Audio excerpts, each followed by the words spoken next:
You feel everything. And I mean everything. Not in the way people joke about when they call someone too sensitive. In the way where you walk into a room and already know something happened before anyone says a word. In the way where certain music can completely stop you mid-thought. In the way where feedback from someone who barely knows you sits in your chest for days. There's a name for this. Science calls it sensory processing sensitivity. And if any of that sounds familiar, you might be a highly sensitive person. Number 1. Somewhere in your history, there is a piece of feedback that never fully left. Not because it was devastating, not because it was even particularly significant, but because something about the specific word chosen in the second sentence lodged somewhere below your ribcage and stayed there. While the person who said it went to lunch and forgot the conversation happened, that's not you being too sensitive. That's your brain doing something other brains don't. Research finds significantly higher activation in the insula in highly sensitive people processing social feedback. The insula is the brain region tied to emotional depth and self-awareness. The interaction doesn't register and move on, it gets cross-referenced, contextualized, filed with enough detail that it can be retrieved later, often at a time of night when nothing else is competing for the slot. This is not rumination. It's a filing system running exactly as designed, on content that arrived with more emotional data attached than the person delivering it realized they were sending. You're not holding on. Your brain is holding on for you. And it does the same thing when someone does the opposite of criticizing you. Number 2. At some point, you have stood in a room receiving a compliment in front of other people and felt inexplicably like you needed to leave. Not because the compliment was unwelcome, not because you doubted it, but because something in your nervous system responded to being publicly seen with an alarm the situation did not call for. Research measuring cortisol in highly sensitive people during social evaluation found significantly elevated stress responses. And here is the part almost nobody covers. This response occurs during positive evaluation too. Being praised in front of a group produces a measurable physiological stress response in highly sensitive people, one that is largely absent in others experiencing the same moment. It is not the judgment triggering it. It is not the content of what's being said. It is the intensity of being seen at all. Your nervous system responds to visibility the way other nervous systems respond to threat. That's not a character flaw. That's a nervous system doing exactly what it was built to do, just at a volume most people never experience. And that same volume follows you into situations you'd never expect it to. Number 3. Your startle response never learned that it already knows this part. You're watching something you've seen before. You know exactly what's coming. You've seen it coming 3 times in this specific episode alone. And when it arrives, your body reacts like it's the first time. Every time, with complete conviction. Research found that highly sensitive people show significantly stronger startle responses than others. And here's the part that matters. Most nervous systems habituate. The startle gets smaller each time the same thing happens. The brain files it under not a threat and moves on. Your brain doesn't file it that way. The startle continues at nearly the same intensity, even after the stimulus is completely familiar. You cannot reason your way out of it. You cannot warn it in advance. You can only apologize to whoever was sitting next to you and act like it didn't happen, which fools nobody. But this is just the most visible thing your nervous system does. What it does before anything even happens is where it gets more interesting. Number 4. You arrive early and you tell yourself it's because you hate being late. It's not because you hate being late, it's because some part of you needs to see the room before the room fills up, needs to find the right seat, run a quiet assessment before other people's energy starts arriving and complicating everything. Researchers identified what they call a behavioral inhibition system. It runs significantly more actively in highly sensitive people. Before entering any new or uncertain situation, your brain shows measurably greater activation in regions tied to threat assessment and planning. It's not shyness. It's not anxiety with better punctuality. It's a threat assessment system, running a more thorough check before clearing the situation as safe. The people who arrive exactly on time are running fewer checks. They're not braver. They just have a less thorough system. And that same thoroughness follows you into every decision you need to make. Number 5. Your decision-making looks from the outside like someone who has found exactly what they need and cannot make themselves cross the last 10 feet to get it. You circle back. You want one more night with it. You find the angle nobody else thought to check.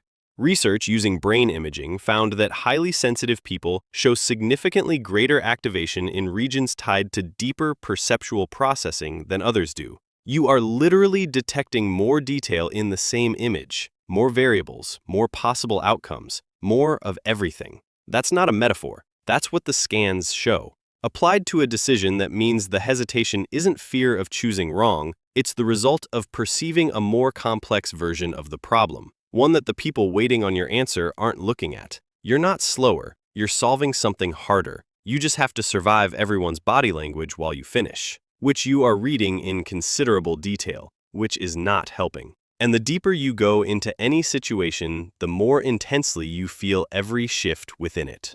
Number 6. The end of something difficult hits you almost as hard as the difficult thing did. Tension breaks. Resolution arrives. The thing you were dreading is finally over. You expect relief. You do feel relief. But underneath it, something else arrives. Something that takes a while to process. Research found that highly sensitive people show significantly stronger emotional responses at the transition points between states, not just within them. Your nervous system responds to the change itself as a separate event, moving from tension to calm, from conflict to resolution, from uncertainty to knowing. Each of those shifts registers as its own moment. This is why the aftermath of something hard can feel almost as exhausting as the thing itself. Why good news sometimes needs to be sat with before you can simply be glad about it. You're not ungrateful. You're not broken. You're processing the arrival, not just the destination. And the same system responsible for that never switches off, even when what it's processing is something you'd rather it let go of. Number 7. There are things you watched or read years ago that you still think about, not fondly, just involuntarily. A scene you saw before you knew to look away. A news story that arrived on an ordinary Tuesday and never fully left. Something fictional that your nervous system apparently decided to process as a real event and has been quietly continuing to do so ever since. Research finds that highly sensitive people show significantly higher rates of intrusive thoughts, disrupted sleep, and prolonged emotional disturbance following exposure to disturbing content. Not in the moment, long after. The mechanism is the same depth of processing that runs beautiful experiences more completely. It does not distinguish. It runs disturbing content at the same resolution, with the same thoroughness, for longer than the experience lasted. This is why many highly sensitive people develop careful habits around what they consume that others find excessive. They are not being precious. They are managing a processing system that does not have a skip function, which raises a question worth sitting with. If your system never stops running, what does that actually cost? Number 8. The event wasn't bad. That's what makes it hard to explain. It might have been genuinely good. 3 hours of something you chose, with people you like, in a place you were glad to be. And somewhere on the drive home, your nervous system begins sending very clear signals that it is done. Not tired in the way sleep fixes. Done in the way that requires silence. Zero demands. For a period of time that other people will find disproportionate to what just happened. Research on arousal thresholds shows that highly sensitive people reach their stimulation ceiling faster, not because you're running on less, but because you're running everything at significantly higher resolution than the people wondering why you need to go home. The recovery time is not excessive. It is exactly proportionate to what your nervous system actually processed. 3 hours in a room full of people is not 3 hours for a nervous system like yours. The math is accurate. It's just not visible from the outside. And what's even less visible is what your nervous system is picking up from the people around you without you ever choosing to. Number 9. Picture this. You're sitting in an airport, stranger next to you, no conversation, no eye contact, nothing. And within 30 seconds, you know they're having a bad day. Not because of anything they said, because your nervous system picked up a signal you didn't ask for and filed it somewhere you could feel. Research found that highly sensitive people show measurably elevated stress hormone responses when near visibly stressed strangers. No reason, no interaction, no connection. Their nervous system is broadcasting something. Yours is receiving it, not metaphorically, physiologically, in your bloodstream, from someone whose name you don't know, whose problem has nothing to do with you. The distance between you and other people's emotional states is shorter than it appears. For your nervous system, it always has been.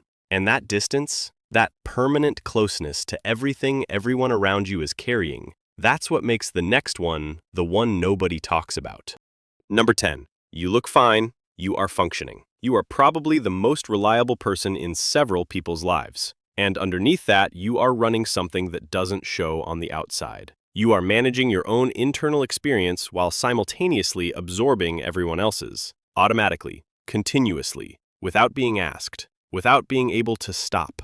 Every room you enter, every person you sit near, every conversation you have, all of it running through your nervous system as a background task that never closes. And suggesting anyone acknowledge the effort involved in that feels like admitting something you've spent years learning to carry without mentioning. Research on long-term outcomes for highly sensitive people finds one consistent pattern. The primary predictor of whether this trait becomes an asset or a source of chronic depletion is not the sensitivity itself. It is whether the person carrying it ever learned to understand it. The ones who do stop performing a version of fine that doesn't match what's happening inside. They stop apologizing for the cost of a nervous system that has been working harder than anyone around them could see. The one that's been running this whole time without anyone noticing. And what they find, usually late, usually after years of assuming something was wrong with them, is something nobody told them early enough. You were never too much. Your nervous system was just doing more than anyone around you could see. And the world has spent a considerable amount of energy suggesting that people like you should feel less. The research, quietly and consistently, for decades, has been pointing in the exact opposite direction. Tell me in the comments which one made you pause and hit home. See you in the next one.